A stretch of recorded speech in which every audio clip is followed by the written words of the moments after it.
एक भारत में एक जगह है, वहां भीड़ नहीं है ज्यादा, लेकिन बहुत अद्भुत जगह है। उस स्थान का नाम है जागेश्वर। क्या नाम है? जागेश्वर।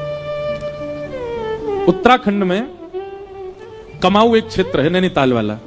वहां जब आप ऊपर जाएंगे तो वहां तीन स्थान है महादेव के, जागेश्वर, बागेश्वर और मुक्तेश्वर। जीवन में कभी अवसर मिले तो उन तीनों स्थानों का दर्शन जरूर करना। और तीनों स्थान पता कैसे हैं? मुक्तेश्वर पहाड़ की चोटी पर है, बागेश्वर समतल में है और जागेश्वर नीचे पाताल में है। और जागेश्वर स्थान जो है ना, यहां पर महामृत्युंजय का जो मंत्र है वो वहीं प्रकट हुआ, जागेश्वर। इसीलिए उनका, वहां के महादेव का नाम है जागनाथ। वहीं से ही महामृत्युंजय प्रकट हुआ।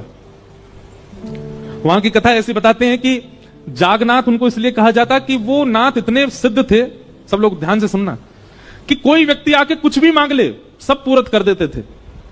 एक बार एक कहीं के राजा ने किसी अच्छे राजा की हिंसा की कामना उनसे की, वो तो सबको आशीष देते थे, बोले तथास्तु।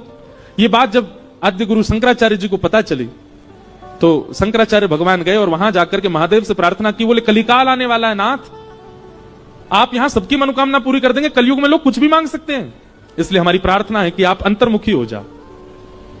तब ठाकुर जी वहां पर शांत हो गए। नहीं तो महादेव से, एक भारत में एक जगह है, वहां भीड़ नहीं है ज्यादा, लेकिन बहुत अद्भुत जगह है। उस स्थान का नाम है जागेश्वर। क्या नाम है? जागेश्वर। उत्तराखंड में कमाऊ एक क्षेत्र है, नैनीताल वाला।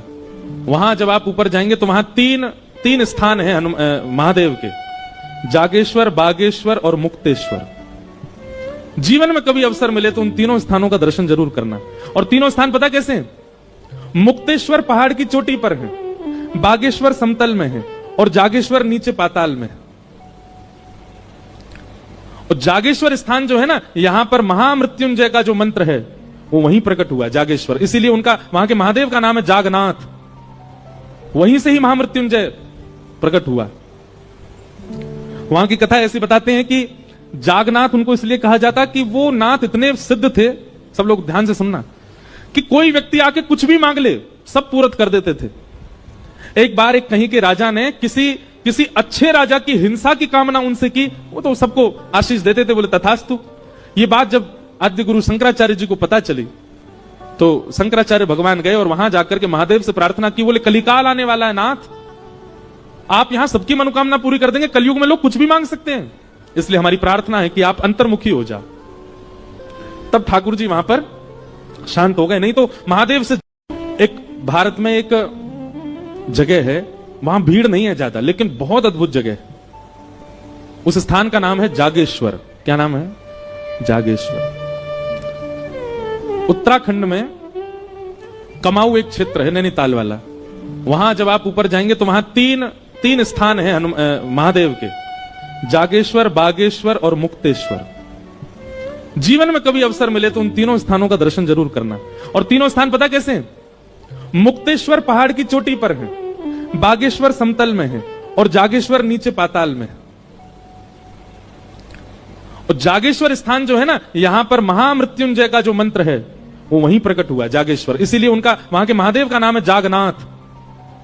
वहीं से ही महामृत्युंजय प्रकट हुआ। वहां की कथा ऐसी बताते हैं कि जागनाथ उनको इसलिए कहा जाता कि वो नाथ इतने सिद्ध थे, सब लोग ध्यान से सुनना, कि कोई व्यक्ति आके कुछ भी मांग ले सब पूरत कर देते थे। एक बार एक कहीं के राजा ने किसी अच्छे राजा की हिंसा की कामना उनसे की, वो तो सबको आशीष देते थे, बोले तथास्तु। ये बात जब आद्य गुरु शंकराचार्य जी को पता चली तो शंकराचार्य भगवान गए